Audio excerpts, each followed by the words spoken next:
Hello and welcome to Scottish Independence Podcasts. I'm Fiona McGregor, and this week with my co-host Marlene Halliday, we're going to be finding out everything we ever wanted to know about ferries.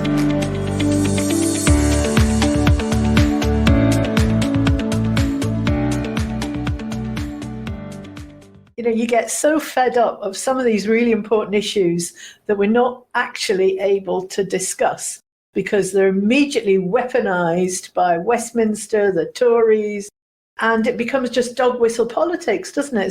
It does, yes, it does. Yeah. There's a few examples of those, isn't there? There is. Anyway, we're about to be talking about one of them, aren't we, in this month's episode? But ferries. But ferries. But ferries. It's definitely need the tone of voice. It's become a kind of meme for everything that's wrong with Scotland. But ferries. Anyway, we think that with the discussion that we have in this programme, we can do something to dispel the kind of, divisiveness, wedge issue kind of politicking that goes on around it, and actually talk to a few people who know a lot about ferries and also know what it's like to be living somewhere where you're dependent on ferries. Well, we've got several guests today. We've got two from Yes, Orkney, Geordie Sandison and Mike Robertson, and we're very pleased that they were able to join us. And we also have another guest that we've had on the show before. Always delighted to see Professor Alf Baird. So he's a former professor of maritime business at Edinburgh Napier University. And as it happens, he also lives in Orkney. So let's start with Mike and Geordie. We asked them, what's it like, depending on ferries, for your day-to-day life? You want to go down to Kirkwall. I mean, what's the choice like? How reliable is it? What's it actually like?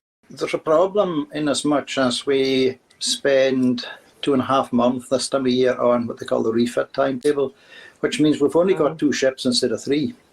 So Obviously the service is quite a bit reduced. Well, they have extra sailings in the summertime for mainly the tourist trade, I suppose, because they need extra sailings for extra capacity, because the ships are probably too small. The 30-year-old, the thinking that went into them will be older than that. I've no idea when they start planning these things, but even in the North Isles, we've got the islands that are further away, and the 4 islands served by 2 ferries that are quite close to the mainland. The mainland, as in Orkney mainland. And then in the rest of the North Isles, we've got 4 bigger islands that are served by these 3 ferries, but we've also got 2 smaller islands. One right north and one right northwest that have a much reduced service. North Ronaldsay, for example, it's lucky if it gets one boat per week. Wow. Extremely lucky in the summertime. They do have slightly enhanced air service provided by Islander planes. That's interesting you mentioned North Ronaldsay, because the one time I was up being on Orkney, which last June, it was just spectacularly sun and blue skies the whole time we were there. And myself and my friend I was up with, we had this fantastic day out by catching the ferry at Kirkwall mid-morning, which then steamed all the way up to North Ronaldsay. We're just, sitting on the outside of the boat, kind of looking around going, God, it's so beautiful, isn't it? And the captains say, if I see any whales, I'll let you all know. And it was just brilliant. But then we get to North Ronaldsay, and there was a few vehicles had to get taken off onto the island, and then some that were going back on the boat. And it's all done with a derrick and being hoisted out of the boat and onto the... Yeah. And I'm going, oh, God, they don't just roll off and roll on then. So... from the point of view of a tourist, it was fantastic. But from the point of view of living there, I thought, not so good. So, Mike, you're on Orkney mainland. What's your kind of feeling about how things stand at the moment? Well, I think the thing that surprised me, I came back here, having lived in Shetland for about 30 years. I came back here actually about almost 20 years ago. It was the days of the Arcadia, which was twice a week. Everything was pulled on and off when I left. And when I came back, there were these new boats, and I thought, it was amazing that they've got all these wonderful new boats doing this link, but how on earth did they get past the equalities people and the disability rules and everything? Because here was a disabled toilet up a flight of steps. Yeah. It's just, and to get to it, you've got to climb over a scuttle. My father, in his latter years, he wasn't too mobile. And when he came into town, they had to get a special dispensation for him to sit in the car for the course of the journey. And it was purely because the boats just weren't up to the standard that everybody else was expecting. what you were saying before, access and toilets, they've got a problem, you see, because they've got these other islands to surf, like North Ronaldsay and Pappy. They have side doors on the vehicle deck. That's right, yeah. And the water can wash all the way across, and that's why it wouldn't have seemed like a good idea to have, say, a toilet, for example, on the car deck level, and that's why they're all up by two steps. It's because of the levels of the historical piers that they had to deal with when they first came into service. Yeah. Because when they first came into service, they maybe were one link span operating, but the rest weren't. So when they first came to West Street, they were at the old pier, and I remember a small lorry, like a six-wheeler, had to be lifted ashore in two parts. They'd lift the platform off, and then the chassis, engine, cab bit, and then reassemble them on the pier, because the crane wasn't big enough to lift the whole damn thing at one go. So everything at that time was still being lifted until the various link spans came into operation as they got completed. But the trouble with the link spans is they're the same age as the ferries. So they're mechanical. Yeah, a pier's a pier, they think, and it'll stand there forever. But actually, if you look closely at these piers, the metal is corroding at a fantastic rate, or has corroded. They now have better anodes on it, I believe, so they might last for another 20 years. But at some stage, they're going to have to redo all the sides of them, like repile them. And the link spans are mechanical structures, so they're also 30 years old. Okay, they've probably replaced rams and stuff, but at some stage they'll have to be replaced as well. But my experience really with them mostly has been visiting my parents in Sandy, and that was a journey from Kirkwall out to Sandy. We'd go out in the morning and come back in the evening. Hopefully the boat was running. But more recently I've noticed there are far more breakdowns. They are saying that the boats now are well beyond their use-by date. They can't get spares anymore, and quite often they have to get spares manufactured specially to repair engines which break down regularly and so on. But as somebody I know who has campaigned quite a lot for getting some improved ferries and has hit a brick wall with the council, because I think it's almost a point of principle that they've got, where at some time in the past they were promised by the Scottish Government that they would fully fund the ferries. But this has never materialised, and there is a reserve fund in Orkney which tends to make people think, well, you've got money, why should you have any more? And so this money is not to be used for ferries, but to be used for other rainy day projects. So that's a reserve fund that came from Orkney folk negotiating with the oil companies, is that right? Yeah. That's right. Yeah, and it's had to be used to support general operations for quite some time, I think.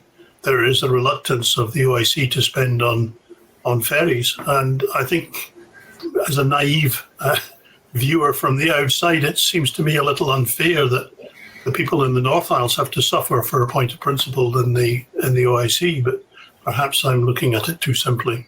There's not really a lot we can do with the external ferries except moan. Well, there's not much we can do with any of them except moan, because the main problem is where the money comes from.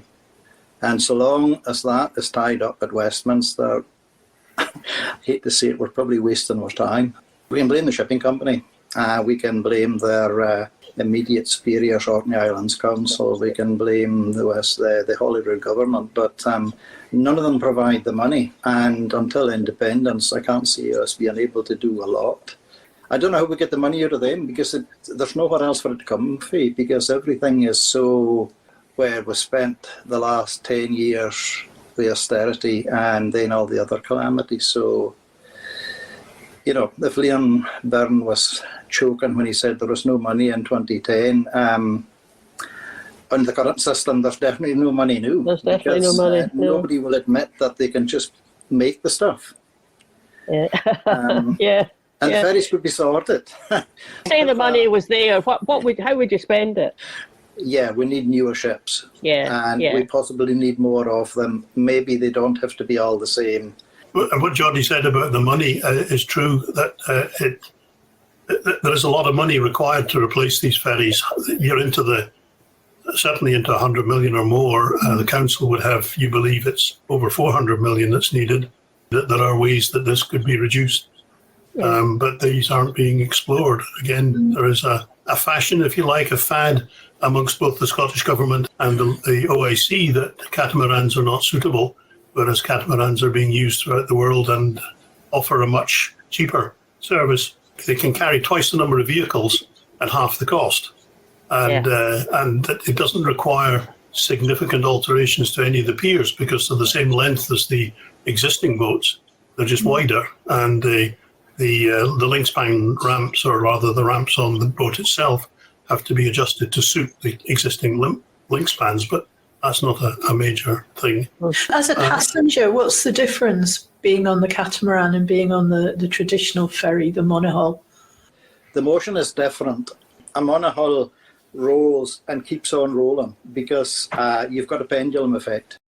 You don't get that with catamarans. They just lift with the surface of the sea. Well, okay, there's a small one hull go down slightly in the other one, but it's spread over a wider area. Yeah. And Mike and Geordie will be back with us again a little later. Meanwhile, our other guest, Alf Baird, has been busy at Holyrood. Now we're going to the Holyrood Net Zero Committee, where Alf happens to have been one of the three experts on one of their evidence sessions. They asked more or less the same question as we've just asked the Orkney folk. What do they think that people on the islands need?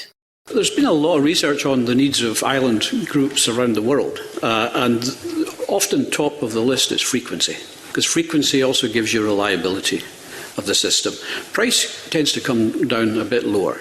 Frequency is the most important feature in most studies of user needs, and that gives reliability.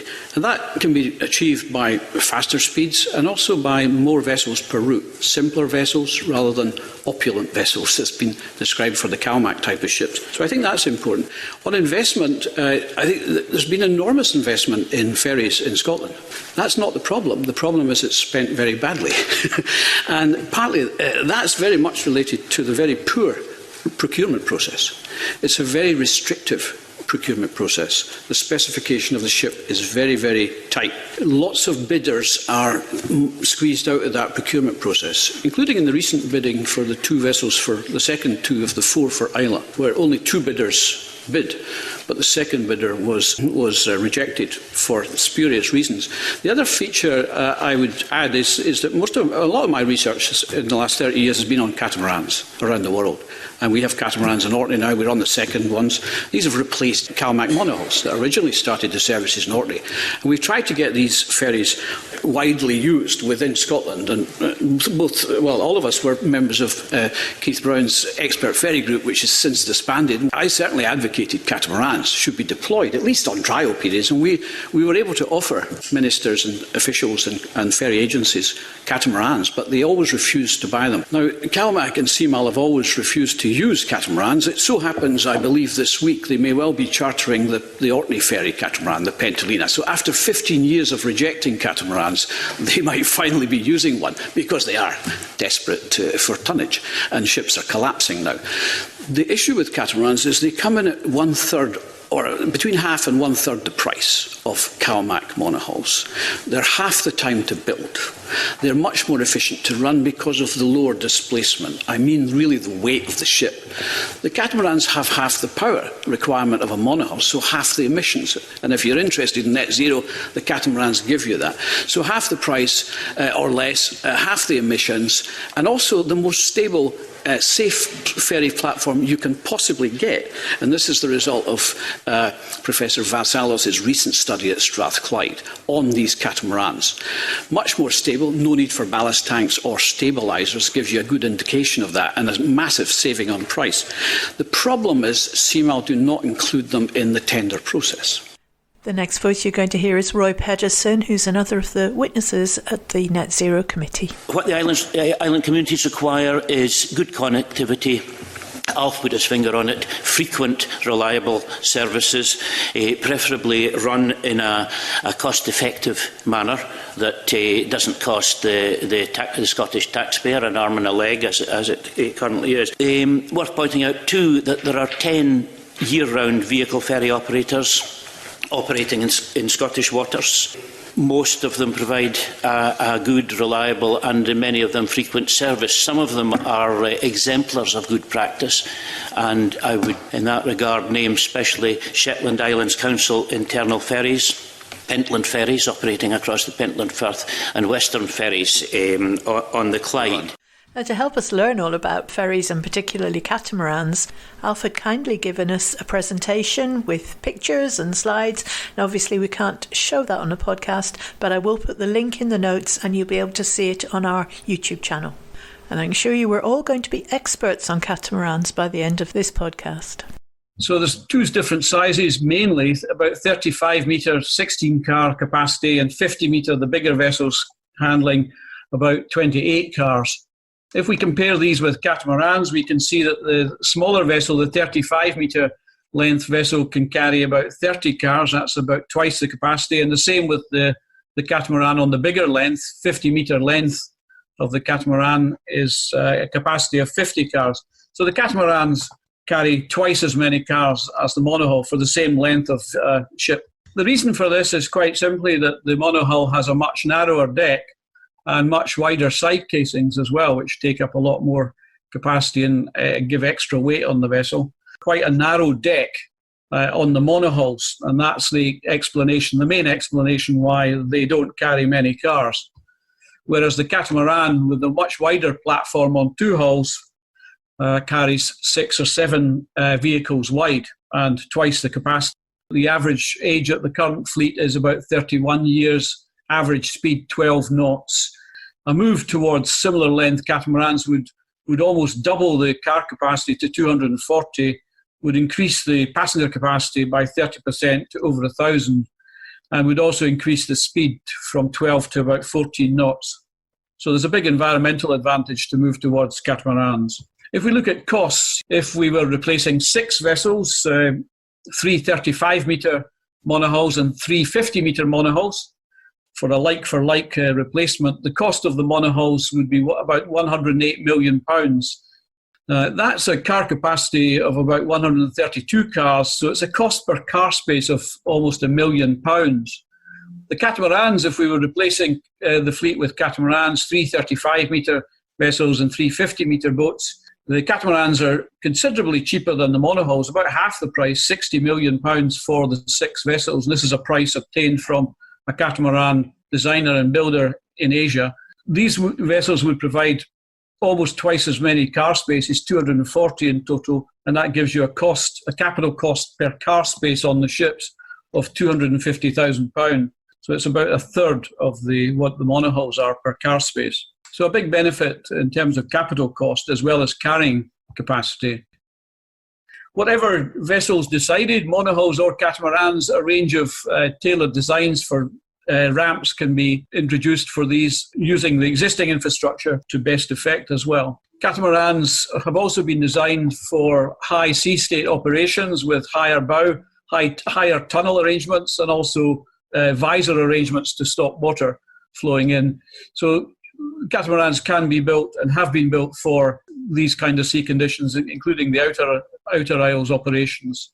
As we can see from the experience of Pentalina, which is a 60-metre vessel, and the Alfred, the new one, 98-metre.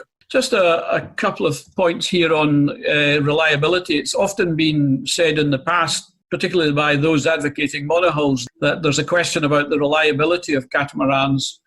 But I think the Orkney experience with Pentland ferries has proved beyond doubt that the catamaran can hold its own in the roughest sea conditions of the Pentland Firth.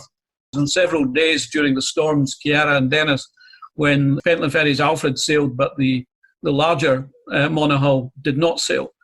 Research on this, which I've been involved in the past, has shown that the monohull suffers largely because of higher windage, higher deck area. So it suffers from the windage problem. The catamaran has a benefit in having 4 engines and 4 propellers, so is able to turn in a much more confined harbour area as well. So it tends to be a more reliable option. The issue isn't sailing at sea that's necessarily the problem, it's berthing in port. And the catamaran is more than able to hold its own in berthing in any conditions the monohull has to contend with. Did you get all that? We invited Alf into our virtual studio to tell us more. That seems to be quite a compelling case for catamarans. We know that last week you were actually at the Holyrood Select Committee. Do you think there's any chance that they are listening? Yeah, I think they are. Keith Brown, about a decade ago, set up the Expert Ferry Group so that we could try to get some sense into ferries policy amongst the officials and the agencies that deliver ferry policy and procurement, so that ministers didn't have to apologise continually in the Parliament for the mistakes that were being made. But this goes back to the 90s as well. We've had these horrendous mistakes. It all comes in from the initial specification that CalMac and CMAL seem to have, which ends up with a prototype monohull of their own design and specification. It's a kind of prescribed process, which is totally different from many other ferry services globally that I've been involved in studying and researching and presenting on. I think it's a cultural problem that we face. It's an embedded, almost a kind of arrogance. We designed this vessel and that's it. And that's all you're getting, islanders. and you can take it or leave it. What's the kind of size of the ferry fleet in Scotland? I mean, we were talking hundreds or? Well, it's actually very underdeveloped. We have around 100 ferries between the Western Isles and the Northern Isles. The Western Isles, there's 30 on CalMac, but there's also private operators like Western Ferries. There's a couple of ferries for Argyll and Bute. And then in Orkney and Shetland ferries, there's internal ferries. There's about 20 ferries there. And then you've got the Northlink bundle that runs from Aberdeen up to Orkney and Shetland. So there's not, then you've got things like the Corran ferry, the Cromarty ferry. So there's little ferries. We actually have an underdeveloped system. We have about less than 100 ferries. Norway has well over 300, probably 400 now. What we have is an underdeveloped system. I would say we probably need double the ferries that we have, because we're not able to provide the required frequency for island communities that they need. Frequency is the key driver of demand and economic growth on the islands, and for that you need more vessels, a more frequent service, a bit like treating it like a bus or a train service. And that's how the Norwegians run it. And the fact they have their tender process enables innovative, integrated trans-European operators to transport companies to bid, like Veolia and even Stagecoach and others can bid for these kind of services, because these companies are running buses, trains and ferries, and they can integrate the whole thing. Whereas the Scottish Government has maintained this monopoly position that it has to be CalMac's fleet, CMAL provide the fleet, and really the private integrated operators never bid for this service. The only company that bids to operate CalMac or Northlink is Serco, and because they operate state-owned assets, whether it's a ferry or a prison or whatever they operate. That's what they do. They're not a transport provider. They're certainly not an integrated transport provider. So what we could have had is the pan-European transport integrated groups coming in and bidding. And what they do is they provide the vessels, just like they provide buses and maybe trains as well in some markets. They provide the ferries and they invest in them. In a sense, we don't really need government to do all this. Government doesn't need to buy ferries. It's not very good at doing it. Its cost overruns are enormous, and its efficiency on the ferries is always problematic, because that specification for the ferry comes from deep within the bowels of CalMac. And that really is within I suppose it's put together by senior shipping people within the RMT and Nautilus trade unions, and that's who develops it. I've likened it before, like for example, crews and ferries and everything do a great job and everything, but you don't necessarily ask them to design a ferry. Just like you don't ask a train driver to design a train, or a pilot to design an aircraft, or a bus driver to design a bus. It requires a multidisciplinary approach to look at economies of scale, efficiency, global knowledge about how ferries can provide the best service, and so on. So what you have in this system in Scotland is basically the people that work on the boat developing the spec as how they see fit, and which isn't necessarily in the user's interest. It's more in the suppliers, the provider's interest. That was quite an interesting point that came up, I think, during your Holyrood visit. Why would you want full catering on a boat that's going a journey of an hour, when you sit on a train up to, I think Inverness was the example given, for over 3 hours, and you're not going to even get a cup of coffee. I didn't think that was a terribly good comparison, since actually whenever I've sat on a train up to Inverness, I've been dying for a cup of coffee actually. Right. But I mean, my experience of using the ferries over in the Western Isles, and last year I was in Orkney and Shetland for a holiday, so I'm experiencing them as a holiday maker, and from that point of view, I think they're brilliant. I mean, I know, of course, I know they break down, so that's not so good, and then it's a gale or something, and they get cancelled. But there was one year I got myself to Barra, to Castle Bay, and then had a day when I started off at 9 o'clock in the morning. Of course, I've got a bus pass. The bus up to the first ferry, and then a ferry over. And the ferries and the buses are all there's a bus waiting once you get over to Eriskay, and then that takes you a bit further up, and everyone's chatting away, so it's all very kind of pleasant. And I mean, by 5 o'clock, I was getting picked up by a friend in Stornoway, having had a completely uninterrupted, gorgeous day. When you're a tourist, though, it's a different mindset, it's a different experience, and it's a different world. If you're commuting and you're relying on it to get home that night, I think they're very different. Over in the Western Isles, there's really only, all the main ferries are coming in over the Inch. So it's a bigger ferry, it's a bigger boat. The two small ones are the ones that go from Barra up to Eriskay, and then from over the Sound of Harris over to... And you're right, of course, it's completely different if you're just there as a holiday maker, and you don't even mind if it's late, We don't have enough ferries. We don't have really very efficient ferries. The system is underdeveloped, so the frequency is quite poor. There needs to be probably a completely new look at the whole of Scottish ferry sector. And the problem we have is the Transport Scotland provides this long-term ferries plan that puts in place an idea that ferries will be replaced at a given time, but they never are met. These objectives are never met. They're just aspirations. And it's part of the problem is they're specifying ferries that are too expensive, too big, too heavy, and too fuel consuming and too labour intensive as well. So it means they can only buy a few.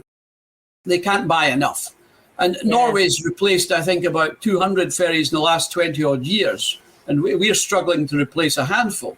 Yeah. And if they replace them with catamarans, would that make a big difference? Well, they have a specific design of fjord ferry that's slightly different from Scotland, because most of the fjords are relatively enclosed. Yeah. They have a low wave height, and they support them with what they call high-speed catamarans. That's small passenger vessels that go quite high speed. So every fjord really has that kind of network. What I've advocated is a move towards catamarans, as we've operated here in Orkney now for getting on for 15 years and more. We're on to the second catamaran at Pentland Ferries, and these were purchased at about a third the price of a CalMac ship. So for one of these, for one CalMac ship, you can get 3 catamarans, and they've operated really well during the winter. They're designed for high sea states in Scotland. They're designed by a Scotsman in Brisbane that's built I think probably about 100 of these medium speed catamarans for services around the world. He's got his catamarans all over the world: the Caribbean, in the Netherlands, Middle East, Asia, different places, even in Africa, and now in Scotland. And he's tried for many, many years to get CalMac to take them, but it's just a cultural barrier. They specify their own monohulls. The problem is, the issue, as I put into my presentation on the Orkney replacement programme, is that the catamaran is wider than a monohull. It takes twice as many cars for a given metres in length. It has a shallower draft and a shorter length, so therefore it can fit a lot of the existing piers no problem without big modernisation.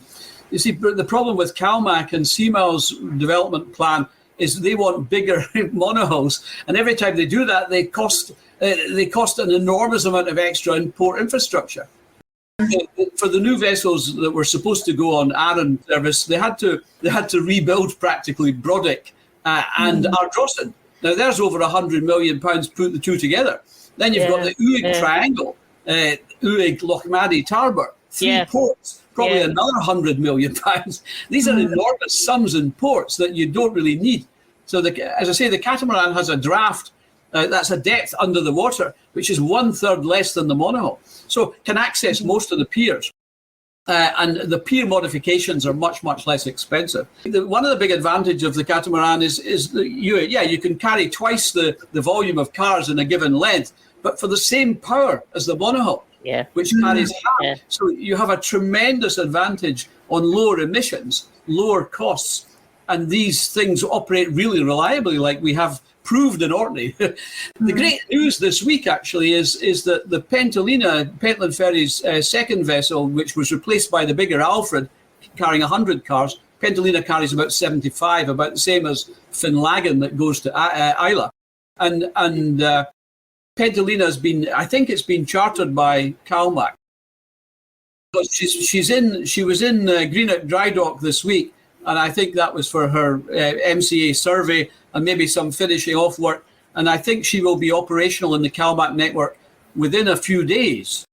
Having one that works, that disproves all their fears, is all you need to open the door. Yeah, well, the Pentland it did berthing trials in Arran, Isla, Mull, Oban a couple of years ago, but I think RMT got involved and gave the operators some bad publicity, calling them pirates and buccaneers and all the rest of it. Just because Pentland Ferries don't have a strong union connection. They're a private company that likes to do its own thing. But that's not the same issue as the ship's suitability. Working practices, I think, have to be a separate issue. Yeah. Scottish budgets aren't limitless. We're spending billions on ferries. CalMac, when it was started, was supposed to be almost profit making back in the 1970s and 80s, but now almost 80% of its income is from subsidy. Yeah, public service. Go and explain a little bit for me. There's a ferry cycle, and you said that they buy them at the most expensive point in the cycle. How does that cycle work? Well, it's the shipbuilding cycle, which is well known in shipping and maritime economics. Is shipbuilding cycle is the global shipbuilding market increases with demand, obviously, and then it reaches a peak and then it falls, usually through some shock or some other event or some other aspects, but it usually falls quite dramatically. So the astute ship owner will always try to avoid buying his ships at the peak. What happens with the Scottish government is it recently allocated its £580 million budget for ferries and ports, and off Seaval wandered into the global ferry market just at the peak. 2023, this year, the expectation, because of the global recession, because of other global events, shipyards will gradually become a little bit quieter, probably quite a bit quieter. We've passed the peak in other sectors. You see container shipping, cruise shipping, other aspects which keep shipyards busy. So all these aspects, tankers, bulk carriers, all these markets are falling a bit. So shipyard capacity will increase in the next year or two, and that's really the time to buy is probably later this year, or maybe even in the next quarter. In fact. What is business relationship, financial relationship between ScotGov and the Orkney Council? Because the internal ferries up in Orkney, they're run by the council, aren't they? And yes, it's a company, but it's owned by the council, connected to the Harbours Department. The Port Authority in Orkney is part of the council, as it is in Shetland. So they have a lot of skills and expertise in maritime transport. And I think this is what we discussed the last time, is on ports, they've been able to gather some of the income from the oil transport, the taxes levied on tankers, if you like, whereas on the Forth and Clyde, the private port operators have extracted all that revenue, whereas Orkney and Shetland have been able to build up their wealth funds from the oil sector, mainly through taxes levied on tankers. But it's pretty much an accident of history. They own and operate the ferries within the island group. It's never been run by central government. It's never been run by a CalMac type of entity. So that's what's done here.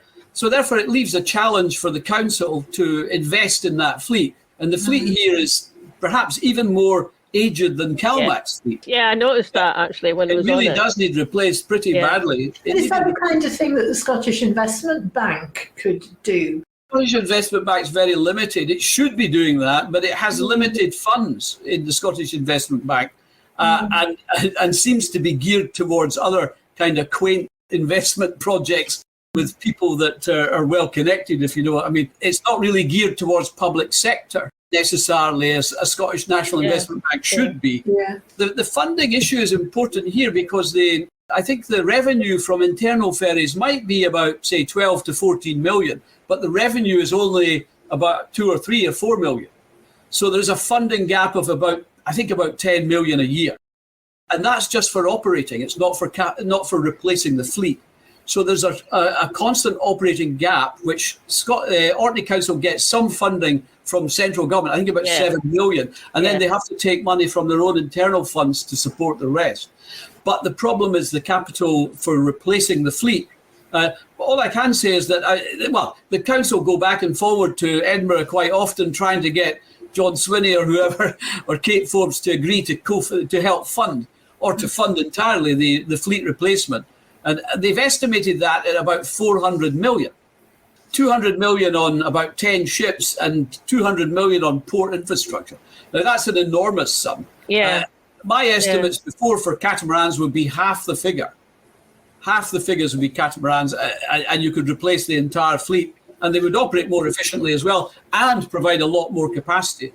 Catamarans, like the Pentalina, like the Alfred that Pentland Ferries have, on smaller levels, proven boats, could reduce the cost of investment in new ships by half, and also provide an increase in capacity, about 50% on car capacity. And that's what really is a big constraint on the development of all the little islands in Orkney. And Shetland as well. If we were to look at funding, this is just an indicative idea of funding with relatively high interest rate. So the loan, 100% loan of £60 million for the catamarans taken over 25 years would result in an annual repayment of £3.8 million. The similar loan for replacement of monohulls would be about £7 million, so almost double the capital cost based on a 25-year loan, which government has been able to do for CalMac. If we were looking at a ship lease from the builders and the operators, a ship lease over 15 years, again, fairly high interest rate here, just as an idea. The annual repayment for the monohulls at 108 million cost would be about £9.6 million per annum, whereas the catamarans would be about half this at £5 million per annum. So all in all, the catamarans can be obtained for much less than the monohulls. This just gives some idea of what the options are for funding. Obviously, a great option for Orkney would be 100% Scottish Government funding if it was available. The other option here is 100% Orkney Islands Council funding. There is also the possibility here of joint funding between both. There is a combination of possibility of grants and loans, which might reduce the annual figure down quite a lot. There's also possibility of a contribution from the OIC Oil Wealth Fund. We also have in Scotland the new Scottish National Investment Bank, which is tasked with making investments in this kind of infrastructure. And a final option is always, where public services are tendered anyway, is for a private operator to come in and operate the service. But the services within Orkney, there's no plan to tender them. What other options are there? We go back to Roy Peterson in Holyrood. And the way it works in Norway is small bundles. There are 4 or so large ferry operators who bid for these bundles. So a bundle will be a single route or a group of routes. And the operator brings their own ship to the show. The Norwegian government doesn't take anything to do with building ships, building or designing ferries. It's the operators that provide their own ferries. There is a mantra within I guess the Scottish Government of no debundling. That's a mistake. I think the future has to be small bundles, and there's one community, namely Mull and Iona, who are interested in the possibility of taking over their ferry service as a community venture, which fits in exactly with the Scottish Government's Islands Act, empowering local communities, just absolutely spot on in that regard. Yet, as things stand at the moment, there seems to be great resistance to that possibility. Now, if it caught on in Mull, it could catch on in other places. I think Arran might be another contender for that, and I guess at some other places. You said in the Caledonian Inquirer just in December that, quote, if you tendered and debundled, you would get the private sector coming in and operating services in corridors and different routes, but still regulated by a transport authority as they do in Norway. Now, the other side of this, I've heard concerns that what people who call for this are really calling for is for companies like Serco and P&O, who are not as generous with wages and conditions, to come in and bid for profitable lifeline routes. Is that what you would want to see? No, I think what has to happen is the integrated transport providers across Europe are not the Sercos necessarily, or the P&Os even, of this world. Companies like Veolia and others that were interested in bidding for Scottish routes on a debundling basis, and Stagecoach as well, to some extent, are integrated transport providers who operated bus, trains and ferries. So they just look at them as a transport vehicle. And that's what we have to look on ferries, as just another bus, another train, rather than something unique that has to be managed separately. And having it as part of an integrated transport thing can be done. But like I say, you could still have a central government run operation as long as it's run efficiently. And meanwhile, back on Orkney, Geordie and Mike have some ideas of their own. You'll be aware that Orkney is very keen on renewables and very concerned about climate change and so on. So it's not just a matter of getting a new ferry. We also want ferries that are ideally net zero and run on either battery or hydrogen or something of that kind that doesn't cause any pollution. And that adds another layer to the challenges that are involved. Although, from what I can gather, if you choose the right sort of powertrain, then you can sort of hedge your bets, as it were. So even if you have to start off with something that isn't quite an ideal, completely net zero, you will in the future be able to replace it with something that is. So hopefully that will come about as a result of this task force in Edinburgh too. So there's always going to be a limit for a persuasion point of view, persuading the main population of Scotland that the islands are worth spending that amount of money on. But if the taxpayer, the magic taxpayer, doesn't have to pay the damn bill, we can remove that for the equation. So there's enough ferries required to keep 2 or 3 shipyards operating, if full time, all the time, forever. And that's there's employment that goes with that. There's all sorts of investment. At least 2 shipyards, I would say, out of the size because we've only got 1 operating shipyard, and they have a kind of shipyard at Rosyth, but it's an assembly yard as opposed to a shipyard. Yeah. They've got a big dry dock, and you can have a big dirt of concrete, and you just put modules together, and then you float them off. So we've got the capacity there. You then just need to take in the technology and the people to make it work. I think the government needs to own that yard, or whatever other yard we're talking about. I think you made a good point. Orkney's needs for ferries going into the future could keep, might be a smallish shipbuilding yard going, but could basically keep it going into the future. I was meaning the whole Scottish ferries fleet. All right, okay. What struck me when you said that was, and then you'd also sort of said how you could persuade the rest of Scotland, the Orkney and the Western Isles that need all these ferries. But actually, if that shipbuilding yard is in, say it's on the Clyde, or it might be over at Rosyth on the Ford, that's a good argument, isn't it? It's kind of like, here you go. There's jobs there, there's apprenticeship, there's good jobs, there's decent wages, it'll feed into the local economy, and it'll keep all you guys going with decent boats. Do you know what I'd like them to do this? I think you could be a little bit more imaginative when it comes to, take the ScotWind auction. If one of the conditions of being part of that was, and we want you to adopt a ferry, or we want you to provide the equivalent of a ferry as part of the contract, you could kind of tie it onto something else. It's probably not going to happen this side of independence, because you have to fight it through Westminster to get that. Another aspect that would come with independence, one of the mainstays for that, from my point of view, is the well-being economy. And what that says is it's not just about saying this is cost effective. It's about saying, is this a good idea for the people that live in that area?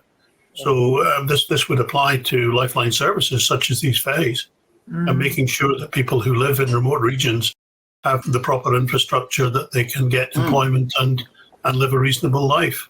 But we also want new ferries to be as sustainable as and zero carbon if possible, but as low carbon as they can be. So, I mean, I came across, it was just a wee video about, and it's an electric ferry that runs in Denmark between some of their islands. You know, I think it can do a 90-kilometre round trip on one charge. That would do for some of it. I don't know if it would do to get up to North Royalsea, but it would certainly do for a lot of the inner islands in Orkney. But yeah, that was really interesting when we saw that. I think it was called the Ellen, wasn't it? Yes, that's right. And it was the first time, I think, that they had proved the technology of a battery-powered ferry able to run a regular service. And I think, as you say, the distances involved were certainly comparable with the distances the ferries into the North Isles do.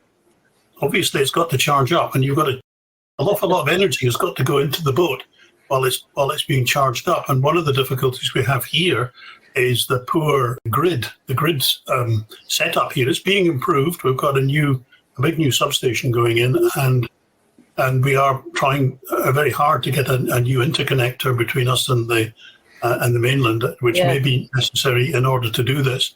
But again, with the net zero view, that the cruise ships that come here, when we get hundreds of those a year, and that they could be obliged to take shore power when they're in, until somebody realised that the shore power to one of these vessels is probably more than the entire Orkney demand. So, you've got a problem with the infrastructure there. But we work on that too, and there's a great deal of work going on to review all these things and make the case to Ofgem that we should have better interconnections, and that we should be capable of. It all gets tied up in a complete mix-up here, there, and everywhere. It's not just a matter of an interconnector that can deliver power to Orkney, but also in doing that, we would be able to put up more wind turbines, generate more electricity locally, and ship it south when it's required. Certainly, the grid would probably have to be improved in order to support battery-powered vessels.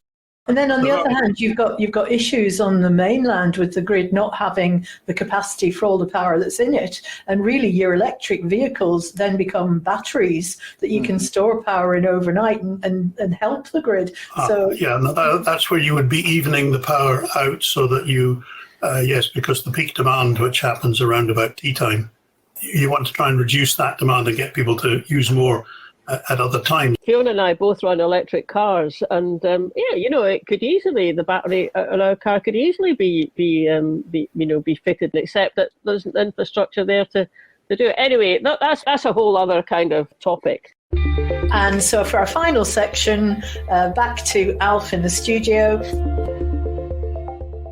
and we continue on that theme of just how good could the future be. So moving us from but ferries to but ferries. The other aspect which I've proposed in working with the designer of the catamarans and also people on the Clyde and Inchgreen Dry Dock and so on is to develop shipbuilding capacity where we can build these vessels in Scotland. In my view, we have a need for 100 ferries. And this is for the Clyde, for the Western Isles, for Northern Orkney, Shetland, but also for the urban ferries I think we discussed before, for the Forth and the Clyde. We should have a Clyde River bus with a dozen little ferries going up and down from Central Station down to Erskine and beyond. We should have fast ferries on Gourock Danoon, not these old clapped out things that CalMac bought or Seamal bought. We should have cross-Forth ferries running from Granton to Bird Island as used to run up until the 1950s, possibly also to Methil. And that's what Pentland Ferries was wanting to do some years ago and put 2 catamarans on that route. And that was blocked by the fact that Forth Ports that own the estuary, if you like, the private equity fund who Mrs. Thatcher and gave the ownership and regulation powers of the estuary, they wanted to tax every passenger Forth on the ferry. And that was at the same time as government was taking off bridge tolls at the Forth Bridge. So it left the ferry uncompetitive. Plus Fife Council wouldn't put in place any park and ride facilities at Burnt Island for it. So it needed to be an integrated solution, and I estimated it could have easily carried 1 million passengers a year. Like many cities around the world have urban ferries, we don't, because we've never bothered to do anything about it. Yeah, exactly. And I mean, you know, you go to a city like one I'm thinking about is Hamburg on the Rhine. Hamburg's got loads of one-man ferries. Absolutely. Amsterdam was the same. There's bits there. You go across the river and they're free. Ferries just go back and forward. Yeah. If you've got any city, really, Lisbon's got a great system. Sydney, Brisbane, New York, San Francisco, Seattle, Vancouver, everywhere has got these. And they've also got bridges and tunnels, but you've got a balanced transport system with a ferry. Yeah. We could easily have half a dozen ferries on the Forth, a dozen on the Clyde, running back and forward, more ferries downriver, and then much more frequent services on places like Arran, Mull. Smart ticketing as well to join it up with the bus service and the train service. That would be fab. Sorry, I'm just laughing at that. I mean, I live in Glasgow. We've been trying to get smart ticketing between the buses and the trains for bloody donkey's years, actually. I live in Clackmannanshire, and see that thing you're saying about frequency, that applies equally to a rural bus service. I mean, our bus is every 2 hours and no service at all on a Sunday. Well, you know, the river is a great artery, and you could theoretically have vessels going, passenger vessels going to Bo'ness, up to Clackmannan, up to Alloa. Alloa is accessible for, you can actually get a vessel up to Stirling. and for tourism, what I found in my studies globally of fast ferry services in urban centres like Sydney, Parramatta and so on, is that half the people that use them are tourists. You get a tremendous revenue from the tourism. Every new land development up a river, a university campus, a historic house, a housing estate can be linked into the ferry network. And that's how they did it in Brisbane and also in San Francisco as well to some extent. So all these things are possible, but our institutions are culturally very rail-oriented or road. I had a real problem on the Clyde when I was doing my Clyde River bus studies, and I did two for Scottish Enterprise and Strathclyde Partnership. The city council, all they wanted to do was build low bridges on the Clyde. Stop the boats, exactly. Just destroyed navigation, yeah. They didn't think about the river as a transport artery. And yet you can imagine thousands, millions of people travelling on the Clyde River bus, and I estimated it would have become the number 4 or 5 visitor attraction in Glasgow. Hundreds of thousands of people a year. Because as soon as people see a river bus or a waterfront in a city, that's what they want to do. Yeah. The thing that I find really frustrating, I think, is the fact that we've got such a history of shipbuilding in Scotland, you know, especially the Clyde. And the word ferries is shorthand for, and how crap is Scotland? Alistair Jack managed to shoehorn it into a debate about Section 35. Does he agree with me that rather than manufacturing constitutional battles, the SNP would be better focusing their energies on fixing the failures across Scotland, not least in health and education? Well, again, I don't want to bore everyone with a long list, but we could add ferries and many other things to that list. Which just shows you know, the currency it's become. Well, you know how I like it? I compare it to colonialism. And a lot of my research around the world has been with the great ports around the world. They're all former colonies.